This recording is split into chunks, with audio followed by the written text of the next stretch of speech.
Hello नमस्कार दोस्तों, मैं शिवेंद्र आप सभी को स्वागत करते हैं शिवेंद्र ब्लॉग में। तो कैसे हैं दोस्तों? उम्मीद करता हूँ आप लोग बहुत अच्छे होंगे।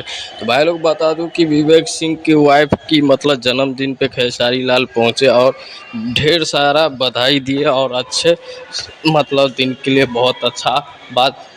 खेसारी लाल हर मतलब फ्रेंड और कोई भी अपना मैनेजर का मतलब वाइफ का जन्मदिन पे गए तो काफ़ी अच्छा लगा और बहुत अच्छा लगा। तो भाई लोग ऐसे ही देखते रहिए शिवेंद्र ब्लॉग और चलते हैं अगले वीडियो मिलते हैं। तब तक के लिए अपना ख्याल रखें और ऐसे ही ढेर सारा खेसारी भैया को प्यार देते रहिए। तो ठीक है भाई। और खेसारी भैया का एक गाना और काफ़ी हिट सॉन्ग आ रहे हैं, आप लोग उसका इंतज़ार कर रहे हैं। चलते हैं फिर बाद में बताते हैं।